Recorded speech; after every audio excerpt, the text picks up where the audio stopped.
Community College held a discussion on the death penalty today. Good evening. Thanks for tuning in. I'm Sarah Blakely. And I'm Josh Egbert. NBC 39's Caitlin Medeiros spoke with one woman who survived death row. When we hear about the death penalty, many of us assume it's a sentence only used in the most extreme cases to those absolutely guilty of horrific crimes. In some cases, that may be true, but a panel visiting Jackson State today, including a woman exonerated from death row, is working to prove the risk in wrongful sentencing is greater than any benefit. I was angry to start because I was like, I went to them for help and they called me a murderer.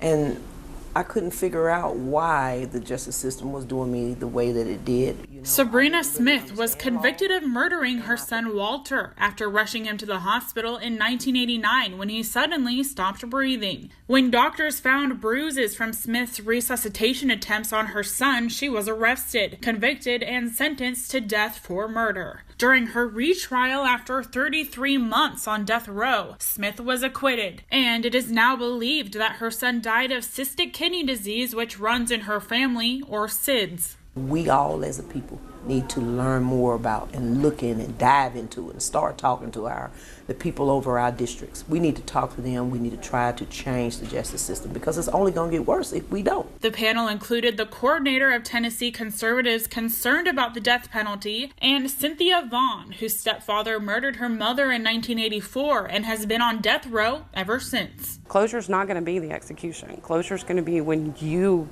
come to terms with it, when that person who was victimized, whether it's the inmate or the victim's family, when they come to terms with everything and they accept everything and are able to move past it, that's closure. The panel discussed evidence showing taxpayers pay more for execution than life sentences without parole. The panelists believe murdering a murderer makes the justice system part of the bigger problem. I know that we can change this system. We have to find a better way to apply, charges to people that commit these type of crimes. We do. In Jackson, for NBC 39 News, I'm Caitlin Medeiros. Our chief meteorologist, Chris Summers, is here with a look at our forecast. A warm-up is on the way. Yeah, definitely seeing a little bit warmer temperatures as we head through the next couple of days. Had a little bit of rain come through our area today, so that added some moisture to the atmosphere.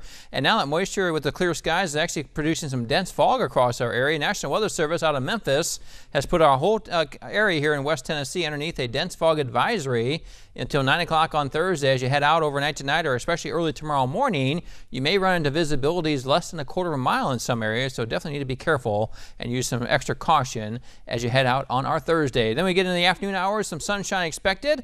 Temperature-wise, should get close to 60 as we get to Thursday afternoon, looking like a mixture of sun and clouds, but I do think we'll see more sun than clouds on Thursday. Our next front comes through late Friday into early Saturday, could bring some more rain with it, and then much cooler weather arriving as we head to Sunday and actually continuing into early next week. And we'll talk more about that with your full forecast coming up in just a few more minutes. Chris, thanks so much. This week, emergency responders in our area are coming together to stay up to date on their preparedness.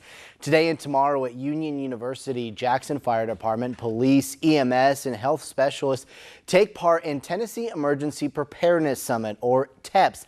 TEPS brings these professionals together to give them a chance to brush up on training and practice to make sure they're bringing their A game in any emergency situation.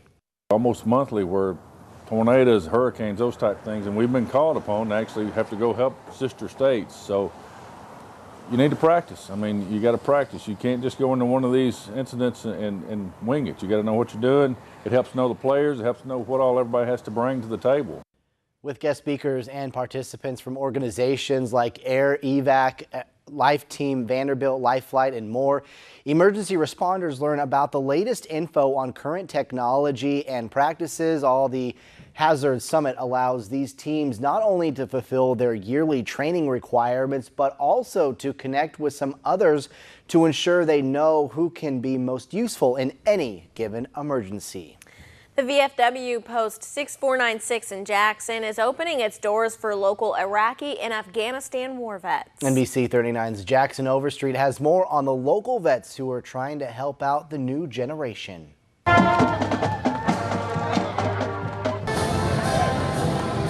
Veterans Day was this past weekend. It is a day that is set aside to honor the men and women who have fought for our freedom. But when some of these heroes return from overseas, they come back carrying the scars and trauma of battle. For a significant number of veterans, and I probably would put the number somewhere around 30%, coming back with some sort of mental health problem or some sort of adjustment problem. Many of these veterans withdraw from society and start to become self-destructive. Even their fellow vets have noticed the isolationist trend. A lot of my brothers and sisters are going through things by themselves. The vets of VFW Post 6496 here in Jackson are trying to help.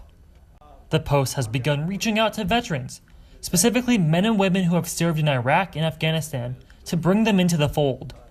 Their first step? Adopting the local National Guard Armory on December 2nd. We have adopted the Armory.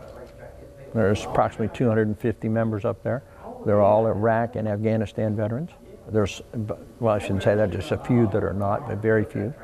By meaning we adopted them, we are going to open our house and invite them in.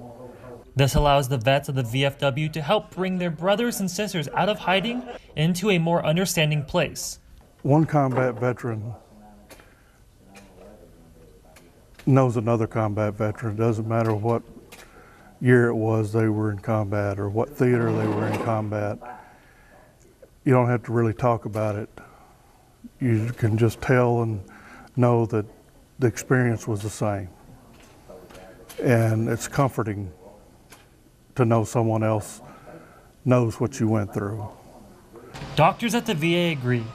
Getting veterans around each other helps them deal with the emotional trauma they have from war. I have a group that I run on Thursdays. It's a PTSD group, and the thing that holds that group together is the fact that they support each other, and they love being around each other, and they can talk with each other in a way that they can't talk to other people. Thomas and the other members of VFW Post 6496 aren't doing this outreach to get praise from the community. They are doing it because they truly want to help their brothers and sisters get to a healthier place in life. It's sincere. This isn't something that we take lightly. This is something to us that is very heavy on our hearts because we've been where they're at. And we want to make sure that we bring them in, like I said, as brothers. And we really believe with all our hearts that we can help them. In Jackson for NBC 39 News, I'm Jackson Overstreet. And Thomas Buck, the commander of VFW Post 6496, wanted to make sure that any vet watching knows that their doors are open and that they are welcome to come and visit and learn more about what they're doing and how they can help. 6 House Democrats have introduced articles of impeachment against President Trump and are demanding hearings. The articles allege obstruction of justice in the firing of James Comey, claim that the president has violated clauses against accepting gifts from foreign governments, and accuse Trump of undermining the federal judiciary and freedom of the press. Tennessee Congressman Steve Cohen, a lead sponsor, says he doesn't expect a House-wide vote on the articles, but he's calling for hearings to begin on the subject, though he did acknowledge the House Judiciary Committee is very unlikely to consider that move. We have taken this action because of great concern for our country and our Constitution, our national security, and our democracy. We believe that President Trump has violated the Constitution, and we've introduced 5 articles of impeachment. Cohen says about a dozen other Democrats expressed interest in co-sponsoring the articles, but backed away due to political considerations. A man from Tennessee is on an unusual trip across the western 2/3 of the country. Georgie Cutright is enlisting the help of his husky for the trip across the country. He passed through the Abilene, Texas area today. In fact, a news crew caught up with him on State Highway 351 just northeast of Abilene. He says he's making the trip to see the country and demonstrate that being homeless is not the same as being hopeless. Good luck to him. Well, it's not every day that kids can say they got to hold a fossilized shark's tooth, but 5th graders in Kingsport, Tennessee got a special lesson in geology from a 91-year-old veteran. Thomas Gray finds out why he's teaching so late in life. All of this area was under the ocean. Lewis Carson has been retired for 34 years as an engineer for Eastman Chemical Company. And yet, every year, he volunteers to teach kids about geology and fossils. He says this fossil and other discoveries are from vacations years ago with his children, who inspired him to take up teaching as a volunteer. All those are because of my children at the beach, finding them on the beach. Carson has since found curious students energize him. I suppose I like it because of the degree of excitement that they draw. They simply are wanting to know more about something, and they're really anxious to answer the question. Teachers are also excited to have him in class. They love anything different, anything that kind of just is a little bit different from the run-of-the-mill everyday school. So anything, having someone come in is always exciting for them, especially someone like Mr. Carson that has a lot of stories, tells about himself, and it's pretty cool. And students learn a lot.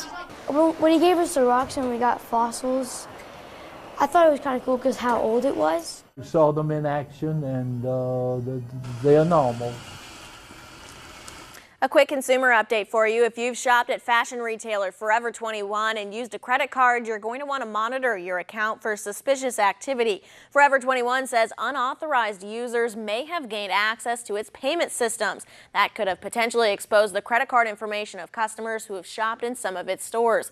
Forever 21 says point-of-sale devices were compromised in unspecified stores from March through October. The retailer says it has hired a leading security and forensics firm to investigate and expects to provide additional information to its customers as it becomes available. Well, one of our favorite parts of Thanksgiving is, of course, the annual Macy's Thanksgiving Day Parade. This year, 5 new floats will make their debut in the 91st annual event. The floats have been under construction at a New Jersey studio since early spring. They are finally ready to make their journey through the streets of the Big Apple. The biggest innovation for this year's floats, lots of moving parts, and some new giant character balloons will also make the parade route, including the Grinch and Olaf. All the kids are going to love Right? Olaf. I love the Grinch. Well, I'm surprised they haven't had a Grinch because he's been around for so long, but Right. Olaf I can understand. That what has movie is been he from, though? Frozen. Oh, yeah, that's Frozen, right. of course. How could you forget? I had no kids. Right. But the Again- Grinch is a surprising one. Exactly. A surprising but exciting one to see back it in this there. year. Well, we got a few rain showers that moved through today. Temperature-wise, wasn't too bad out there. 59 degrees are high late this afternoon. Should be back close to 60 as we head into our Thursday, but a little dense fog out there tonight. Dense fog advisory in effect until early tomorrow morning. And we'll talk more about that with your full forecast coming up next.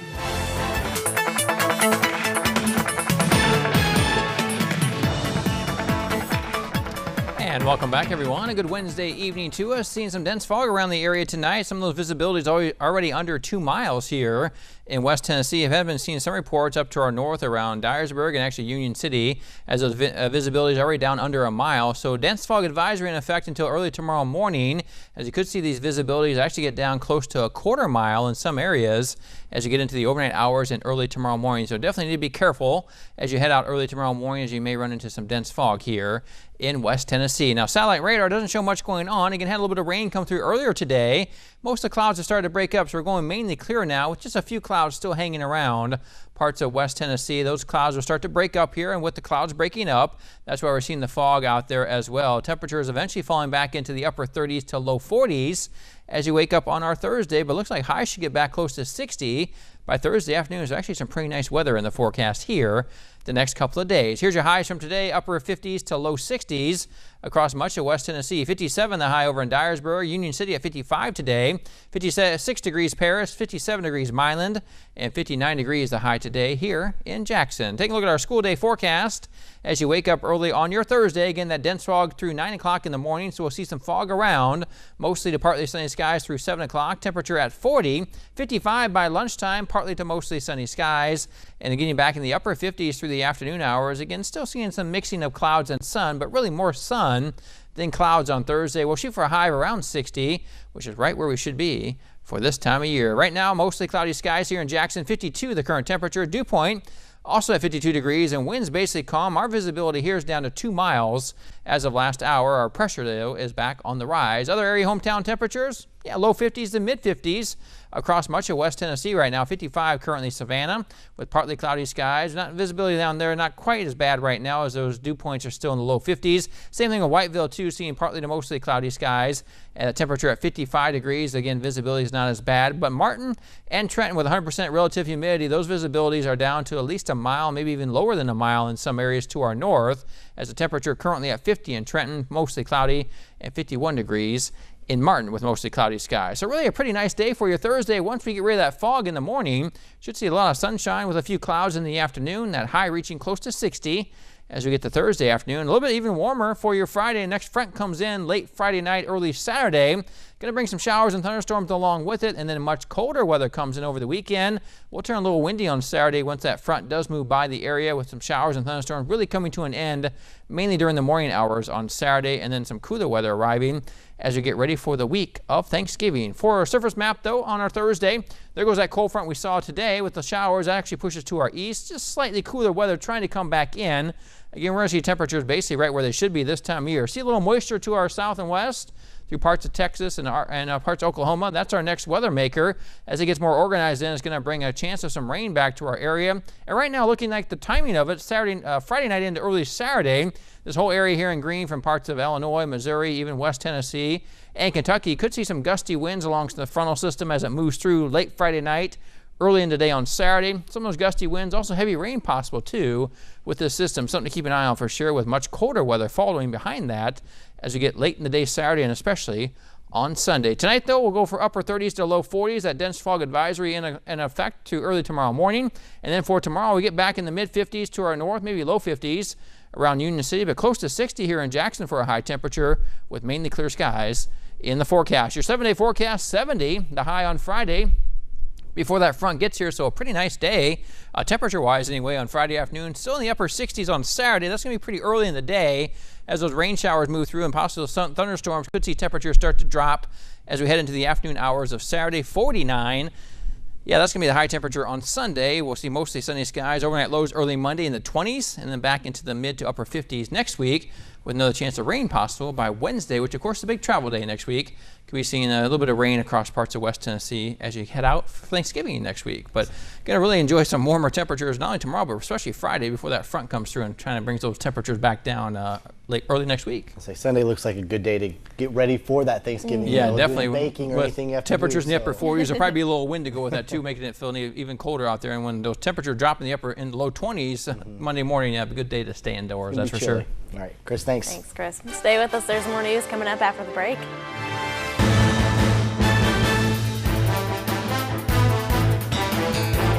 Nearly a year has gone by since two young Western Kentucky girls have seen their dad, who's been stationed overseas with the military. But on Tuesday, he surprised them in a very special way. Evan Gorman has the story. Inside Hanson Elementary, hundreds of students stepping into the gym, awarded with a magic show for their hard work on a recent fundraiser. I was enjoying it as much as they were. Every trick was it was really neat. See that girl sitting there? That's Kinsey. She's 8, a third grader here. Her little sister Peyton, only 3. The two even getting caught up to be a helping hand. I don't think the kids on the floor and in the stands realized what was happening. We just had Veterans Day, right? You know a veteran? Who? Your dad? Her dad, Army National Guard Specialist Jason Drake, waiting backstage, returning home from Kuwait and Afghanistan for the first time in nearly a year. Kinsey thought she was looking for the magician, choosing among 3 doors. Okay, go to the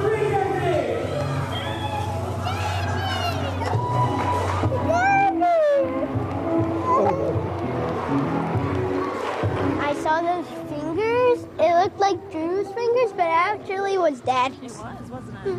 I started to have tears in my eyes. A military dad holding his 2 daughters home just in time for the holidays. Spending time with my girls. Yeah. I was ready for Daddy to come home. Those stories always get me every single time. Absolutely. Well, stay with us. Sports is coming up next.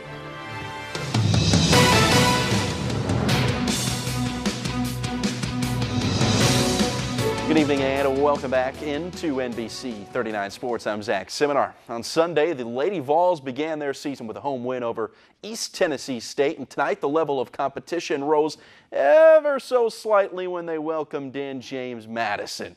Tennessee jumped out to a 9-0 first quarter lead, never looked back, winning all 4 quarters to cruise to the 89-60 victory. Freshman Renaya Davis scored 17 points, and Jamie Nard just did her thing, stuffing the stats sheet. 25 points, 9 rebounds, 5 assists while stretching the floor with 3 triples. The Volunteers have one more game before they head out on the road. They'll play Wichita State on Monday at 6 o'clock. Last night, the latest installment of the college football playoff rankings were released, and even on a bye week, the Memphis Tigers moved up, albeit 1 spot. Tigers were placed 21st in this week's poll as their chase for a New Year's Six bowl game continues. As we noted last week, Memphis's path to a premier bowl game all rests on how high they find themselves in the playoff rankings. Everything comes down to a likely American title clash between the Tigers and UCF, who moved up 3 spots this week to 15. Now Boise State trying to get into the mix. They cracked the top 25 at number 25 this week. Memphis, they'll play a much improved SMU team this weekend at the Liberty Bowl. As for the teams that find themselves on the inside track to the playoff, Alabama taking over the top spot if you haven't seen. After Georgia lost last weekend, Clemson, Miami, OU fill out the rest of their bracket. Wisconsin and Auburn lurk in the 5 and 6 spots. The next playoff rankings come out on Tuesday. After a late come-from-behind win on Sunday against Cincinnati, the Titans didn't take much time to celebrate. It was on to Pittsburgh for a Thursday night game that will be played tomorrow. The Titans, who are tied at the top of the division with Jacksonville, yes, that doesn't sound right, but Jacksonville, are looking to move up in the playoff standings. And Coach Mike Mularkey was asked yesterday how his offense would attack arguably the best defense in the league and what it would mean to take down the leaders in the AFC.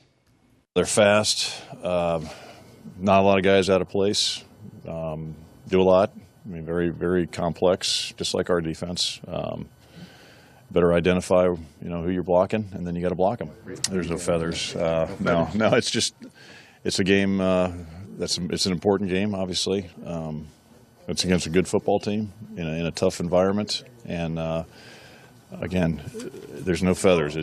We want to win the game. This is how you win the division. You win conference games, and you have to beat teams like this to get where you want to go. No extra feathers in the cap to beat the Steelers. Tomorrow, kickoff 7:25 on NBC. Mike Conley had been nursing a sore Achilles of late. He wasn't able to suit up tonight, and it wouldn't bode well for the home team. First quarter, Pacers up 3 on the run. Victor Oladipo drops it off to Thad Young. He slams to put Memphis in a 5-point hole. Later in the first, Dylan Brooks on the drive, and it may only be November, but he looks like Santa going deep into the gift bag and getting the circus shot to drop Grizz within 3. But then Indy starts to build their lead. What in the world is that, Tyreek? On the other end, Darren Collison lays it in. Not even Coach Fizdale can answer my question on Tyreek. A few moments later, it's Domantas Sabonis with the dunk of his own. Grizz would fight and claw to within 3 late, but Pacers win 116-113. Stay tuned. We'll be right back.